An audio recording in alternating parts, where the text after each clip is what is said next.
வணக்க மகளே, இந்த வீடியோவில் நம்ம எதை பற்றி பார்க்க போகிறோம் அப்படின்னா 4000 கிலோமீட்டர் தாண்டி ஈரான்ல இருந்து நம்மளுடைய இந்தியன் ஓஷனில் இருக்கக்கூடிய ஒரு குறிப்பிட்ட தீவு, ரகசிய தீவுன்னு வச்சுக்கோங்களேன். இந்த தீவுகள் பேரை பற்றி கூட நம்ம இது வரைக்கும் கேள்விப்பட்டிருக்க மாட்டோம். எந்த இடங்களிலும் கிட்டத்தட்ட இது வரலாற்றில் பின்னோக்கி முதலாம் உலக போர் பிரிட்டிஷ் எம்பையர்லாம் இருந்துச்சுல, அந்த காலகட்டத்திலேயே அவங்க டேக் ஓவர் பண்ணி இந்தியன் ஓஷனை கண்ட்ரோல் பண்ணுறதுக்காக நிறுவப்பட்ட ஒரு தீவு.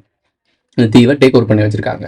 கிட்டத்தட்ட 4000 கிலோமீட்டர் தூரத்தில் இருந்து ஒரு மிசைல் தாக்கப்பட்டுச்சு, அதாவது தாக்குதலுக்கு டெமோ பார்த்துருக்காங்க அப்படின்னு சொல்லிட்டு ஒரு சர்ச்சை போயிட்டு இருக்கு. 2000 கிலோமீட்டர் மட்டும்தான் எங்களால் அடிக்க முடியும், ஈரான்ல இருந்து இஸ்ரேல் அடிக்கிற அளவுக்கு எங்கள்கிட்ட பொட்டன்ஷியல் இருக்கு அப்படின்னு சொல்லிட்டு இவ்வளோ நாள் சொல்லிக்கிட்டு இருந்த ஈரான் இப்போது 4000 கிலோமீட்டர் தாண்டி அடிச்சிருக்கு. அவங்களுடைய மிசைல் பொட்டன்ஷியல் அன்பிரடிக்டபிளாக இருக்கு. ஸோ இவனை தொட்டோம்னா என்ன மாதிரி பண்ணுவான்னு தெரியல, இவன் மூலக்கோளாறு உள்ளவன், ஏதாவது பண்ண குண்டாங்க ஏதாவது பண்ணி விட்டுருவான்ற ஒரு அச்சுறுத்தலும் உலகம் முழுக்க கொடுத்துருக்கு.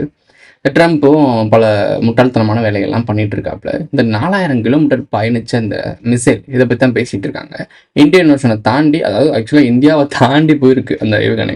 ரீசெண்டாக ராமநாதபுரத்தில் ஒரு மிசைல் மாதிரி ஒரு பொருட்கள் கரை ஒதுங்கினோடனே மக்கள் அச்சுறுத்தல் இருந்தாங்க. ரீசன்ட் நியூஸ் தான் நான் பார்த்தேன், நான் போட்டு விட்றேன். இந்த மிசைல் வந்து அதாவது வெறும் எம்டி மிசைல் மாதிரி ஒரு வெறும் காம்பவுண்ட் மட்டும் கிடச்சிருக்கு. அதை பார்க்குறப்பே தெரியுது, ஒரு ஏவுகணை மாதிரி தான் தெரியுது. அது கிடச்சிருக்குன்னு சொல்லி எடுத்திருக்காங்க. அதை மக்கள் பயத்தில் இருந்தாங்கன்னு சொல்கிறாங்க. ஒருவேளை ஈரான் ட்ரை பண்ண அந்த 4000 கிலோமீட்டர் தாண்டி போகிற மிசைல் இதுவாக இருக்குமோ அப்படின்ற ஒரு டவுட் எனக்கு இருக்குது. அதை பற்றி உங்களுக்கு ஏதாச்சும் ஒரு தகவல் தெரிஞ்சு நான் கமெண்டில் சொல்லிட்டு போங்க. எனக்கான வீடியோ என்ன, இந்த 4000 கிலோமீட்டர் அடிக்கக்கூடிய அந்த மிசைலில் அவங்க ஏவனது தான் சர்ச்சையாக போயிட்டுருக்கு. பட் நம்ம பார்க்கக்கூடிய விஷயம் அது கிடையாது. இங்கே என்ன நடந்துகிட்டு இருக்கு, நம்ம முன்னாடியே சொல்லியிருக்கோம். இங்கே நடக்கிற விஷயங்கள்லாம் முன்னாடியே ப்ரெடிக்ட் பண்ணிக்கிட்டு, அதாவது அவங்க ஃபிக்ஸ் பண்ணி தான் கேமே ஆடுறாங்க. இந்த மேட்ச் ஃபிக்ஸிங்னு சொல்லுவாங்க. நீங்கள் நினைப்பீங்க, நீங்கள் எல்லாரும் நினைப்பீங்க தோனி இப்படி ஆடுறாரு, விராட் கோலி இப்படி ஆடுறாரு, சிஎஸ்கே, ஆர்சிபி அப்படின்னு சொல்லிட்டு நம்ம யோசிச்சுட்டு இருப்போம். நம்ம வந்து பெட் கட்டிக்கிட்டு இருப்போம், எல்லாரும் வைப் பண்ணிக்கிட்டு இருப்போம். இவங்களுக்காக இவங்களும் அவங்களுக்காக இவங்களும் மாறி மாறி செலவு பண்ணி பல வேலைகள் பண்ணியிருப்போம். அது ஒரு கேம் நினச்சிக்கிட்டு.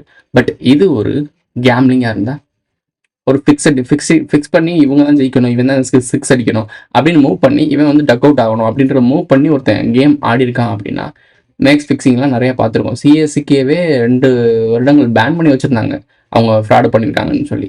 ஆனால் அதனால தான் நம்ம தலை தோனின்னு சொல்லிட்டு கொண்டாடிட்டு இருக்கீங்க. அதாவது மேக்ஸ் ஃபிக்ஸிங் பண்ணியிருக்கானுங்க, சூதாட்டம் ஆடி இருக்கானுங்க.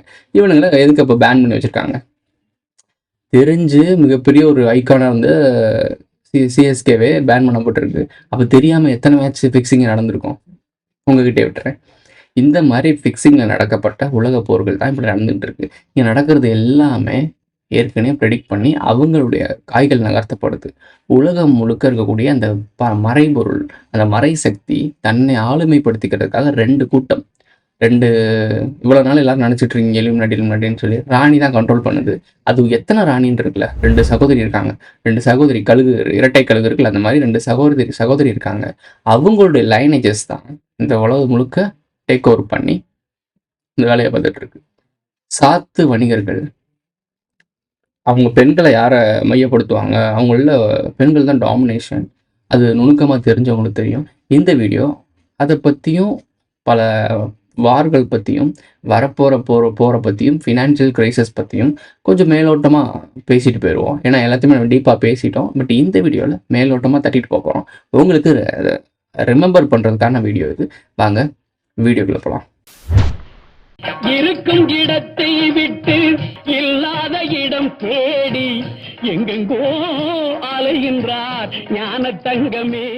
ஜப்பான் பிரதமர் வந்திருக்காங்க. அவங்கள வந்து சங்கடப்படுத்தினாப்புல நம்மளுடைய ட்ரம்ப் சங்கடப்படாத ஒரு ஆளை யாரை தான் உருவாக்கியிருக்காப்புல. இவர் பண்ணுறது எல்லாமே சேட்டை பிடிச்ச ஒருத்தன். இவன் ஆவணும் சேட்டை பிடிச்சேன் சார், எல்லாம் போராடணும் அம்பளத்துக்கு இருப்பேன் சார், இந்த மாதிரி ஒரு ஆள். நல்லா நோட் பண்ணி பாருங்களேன்.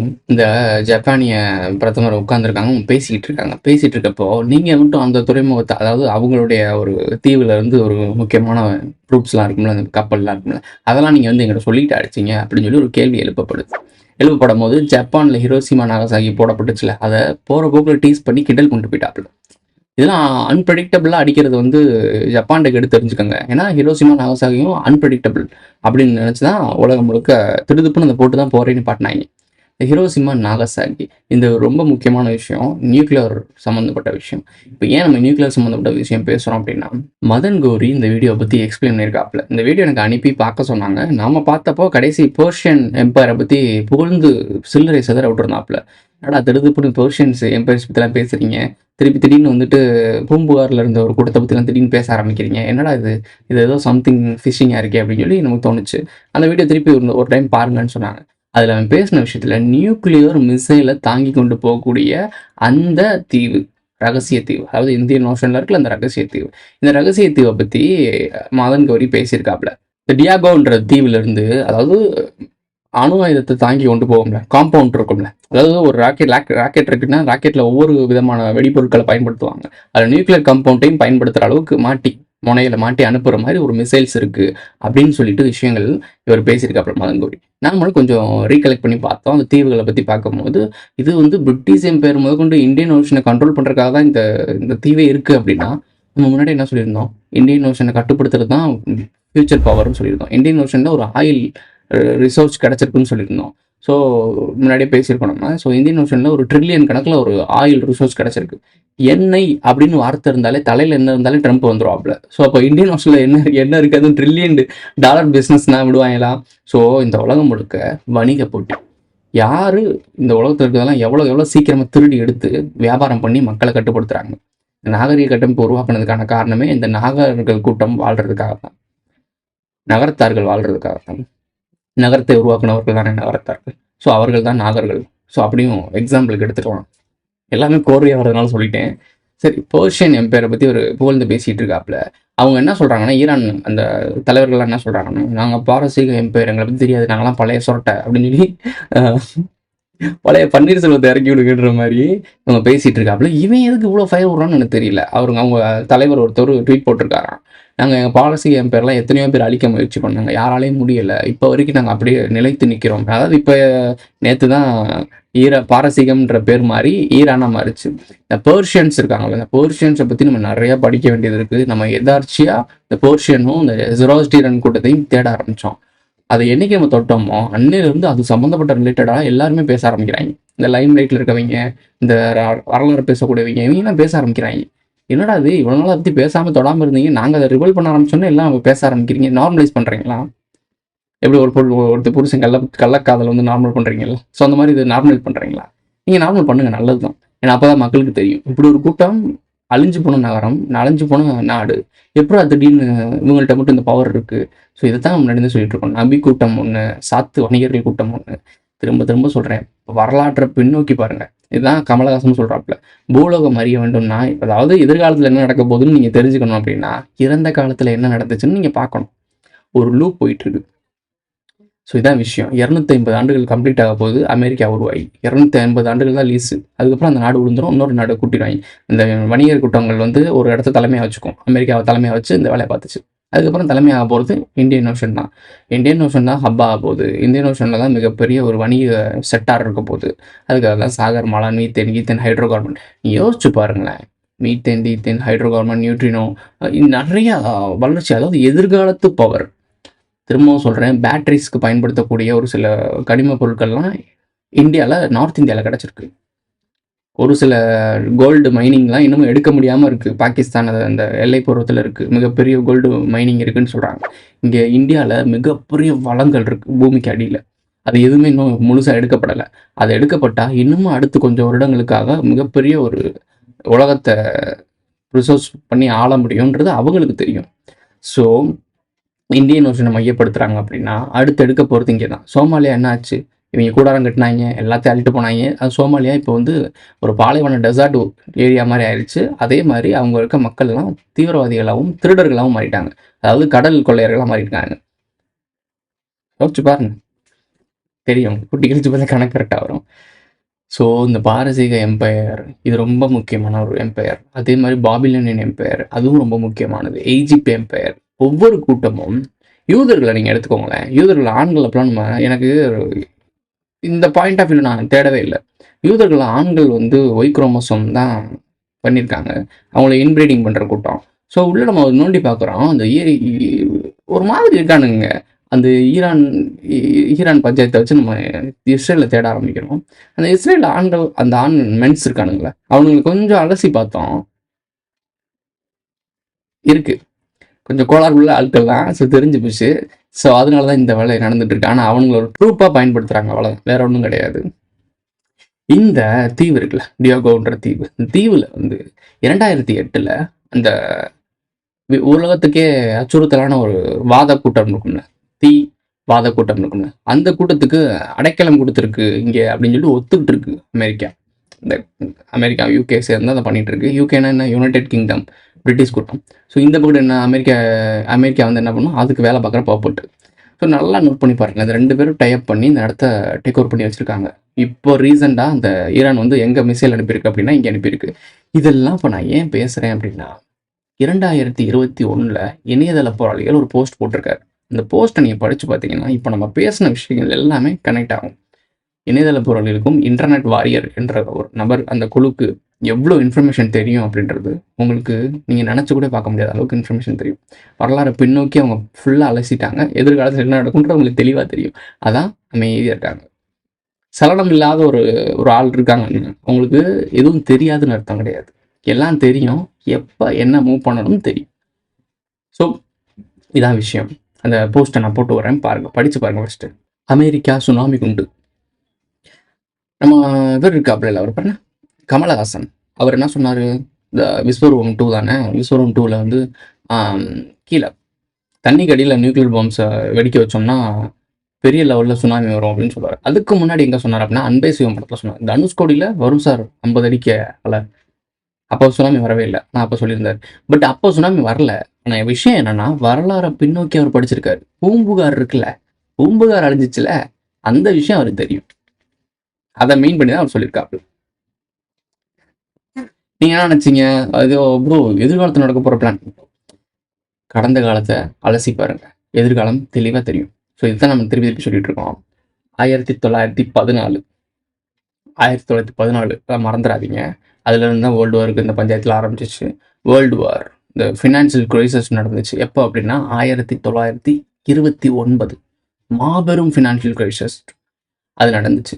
2029 இப்போ மாபெரும் ஃபினான்ஷியல் கிரைசிஸ் நடக்கும்னு சொன்னோம். இதை விட இதோட இந்த பண காகிதங்கள் இருக்குல்ல, இந்த டிஜிட்டல் உலகத்துக்குள்ளே போக போகிறோம். அதாவது one world government, new world order, அதுக்குள்ளே போக போகிறோம். அதுக்கான வேலைகளை அவங்க சூப்பராக பண்ணிட்டாங்க. இதனால் வரைக்கும் அவங்க போட்ட திட்டத்தில் நாம் வாழ்ந்துட்டு இருந்திருக்கோம். இப்போ இல்லை, அது பல்லாயிரம் ஆண்டுகளுக்கு முன்னாடி இருந்து அவனுங்க போட்ட திட்டம்லாம் எல்லாம் சார்பாக செஞ்ச சம்பவம் நியூஸில் பாருன்ற மாதிரி அவங்க பண்ண சம்பவம் எல்லாம் செம்மையாக போயிருக்கு. நம்ம காலங்காலமாக அவன் போட்ட ஸ்கெட்சில், அவன் போட்ட வாழ்க்கையில், அவன் போட்ட கட்டமைப்பில் தான் வாழ்ந்துட்டு இருக்கோம். ஒத்துக்க மனசுலாட்டி இதான் நேசம். இப்போ இது மட்டும் இப்படி நடக்காமல் போயிடும், நடக்கும். இது நடக்காமல் போகணும் அப்படின்னா உண்மை தெரியணும். கான்ஸ்பிரசி தியரி, இவங்க டாபிக் பேசுவாங்க, இவங்களுக்கு ஒன்றுமே தெரியாது, இப்படிலாம் நினச்சிங்க அப்படின்னா ஓகே, 2029 ஃபினான்ஷியல் கிரைசிஸ் நடக்கும், இதுக்கு முன்னாடி நடந்தது நடக்கும். ஸோ அப்போயும் நீங்கள் அமைதியாக தான் இருந்தீங்க, அடிமையாக தான் இருந்தீங்க, அந்த காலகட்டத்தில் போயிட்டு இருந்தீங்க. திருப்பி இப்படி தான் இருக்க போகிறீங்க. நீ ஒன் வேர்ல்டு கவர்மெண்ட்டில் போக போகிறீங்க, நிரந்தர அடிமை.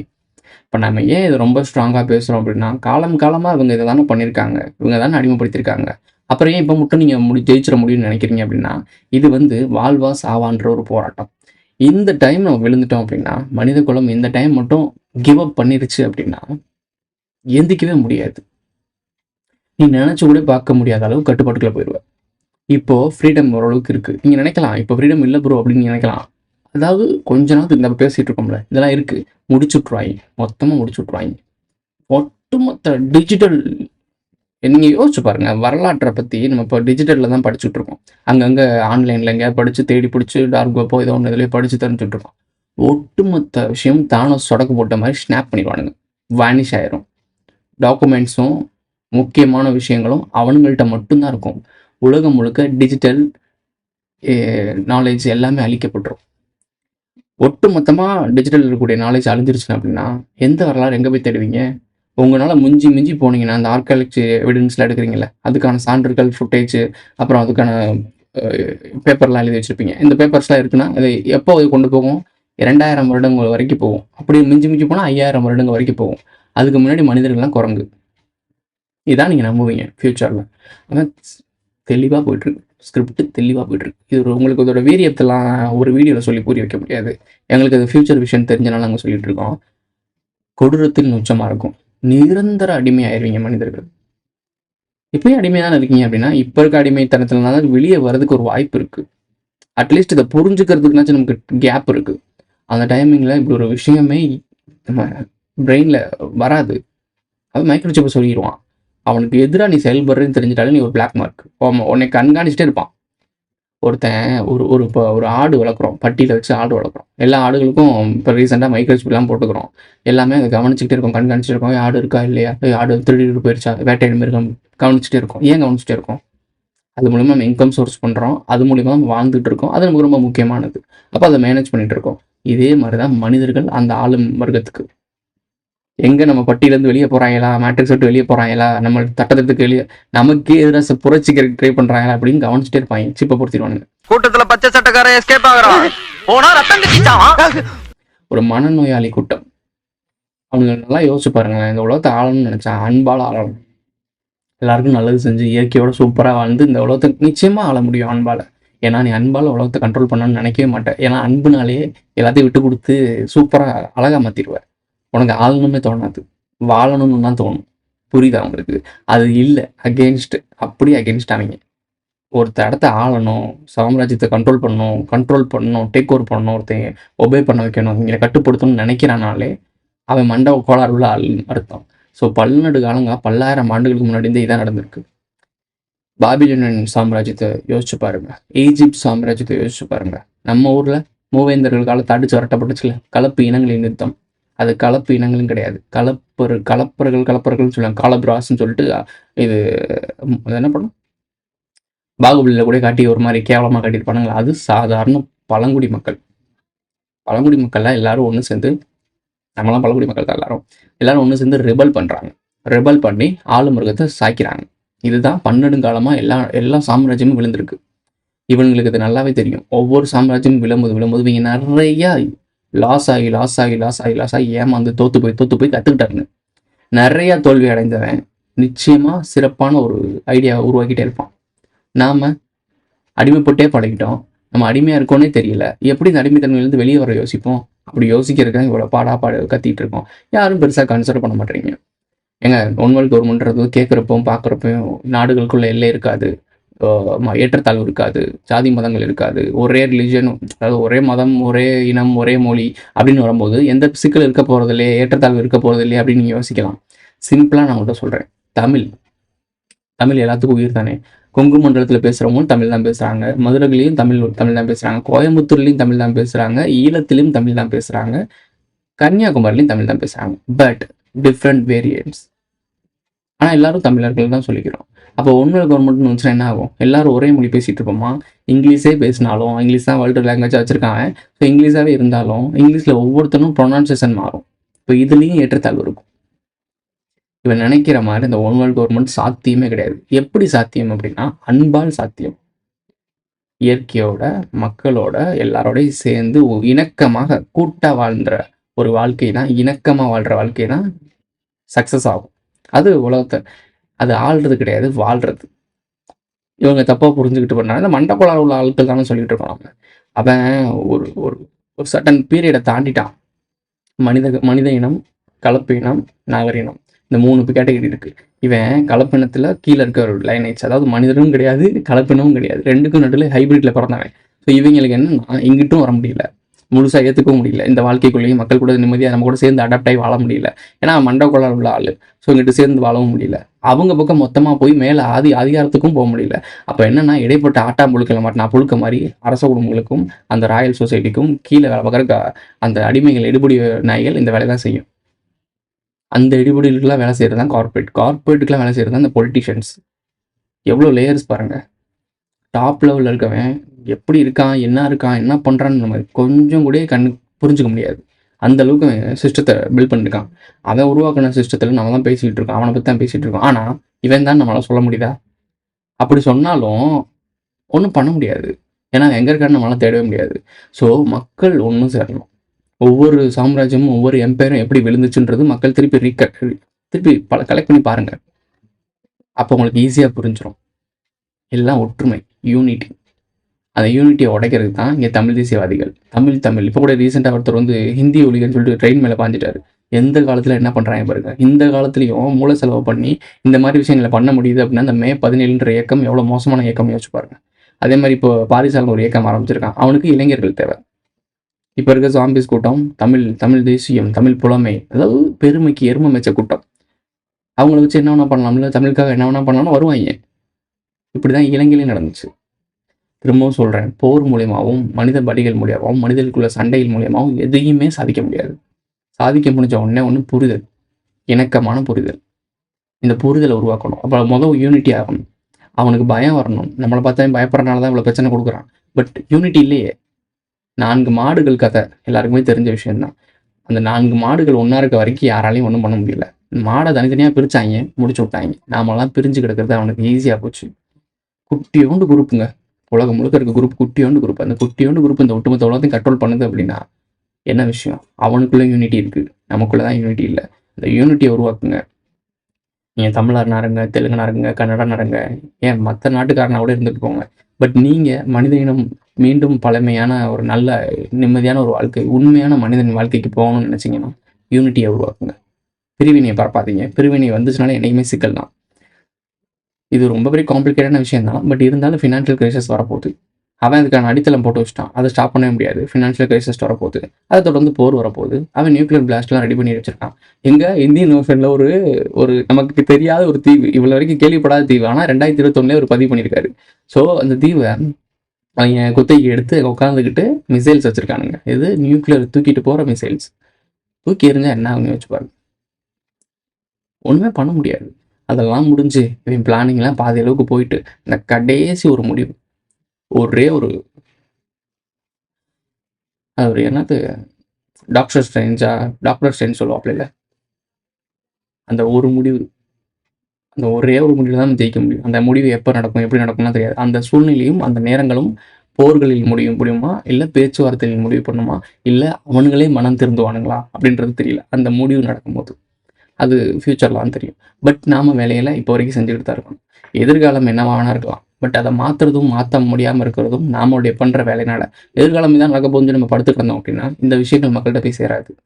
இப்போ நான் வந்து இதான் நடக்க போகுது, ஸோ அப்போ தெரிஞ்சுக்கிட்டோங்க அப்படின்னு சொல்லி நான் வீடியோ போடாமல் உட்காந்துருந்தேன்னா அந்த கால சூழ்நிலையில் இது ஏன் நடந்துச்சுன்னு உங்களுக்கு தெரியாது. இப்போ நம்ம பேசிக்கிட்டே வரும்போது அட்லீஸ்ட் ஒரு 1000 பேருக்குனாச்சும் இந்த விஷயம் இப்படி ஒன்று இருக்குன்னு தெரிஞ்சிடும்ல. ஸோ அப்போ நம்ம செஞ்சுக்கிட்டே வேலைகள் ஒரு விஷயம் அப்போ நடக்கணும் அப்படின்னா இப்போ அதுக்கான விதைகள் போட்டுகிட்டே இருக்கணும். நாளைக்கு நம்ம சாப்பிடணும் அப்படின்னா இன்றைக்கே விதைச்சாதான் அதை எடுத்து பயிரிட்டு அதை சாப்பிட முடியும். ஸோ அப்போ இன்றைக்கி பண்ணிகிட்டு இருக்கிறதுலாம் விதைகள் தான். தூவப்பட்ட விதைகள்லாம் ஒரு நாள் வளரும். அதை அறுவடை பண்ணி எவனோ ஒருத்தன் அதை சாப்பிடுவான். பட் எல்லாமே ஹியூமன்ஸ் தான். ஸோ பிரிவினையை தூக்கி போட்டு ஒற்றுமையில் இருங்க. ஒற்றுமை தான் ஜெயிக்கும். அப்படி தான் ஜெயிச்சிருக்கு வரலாற்றில். மனிதனுடைய கட்டமைப்பே, மனிதனுடைய பிறப்பே யூனிட்டி தான். மனிதர்கள் ஒன்றா இல்லைனா அழிஞ்சு போயிடுவோம். Who is this guy?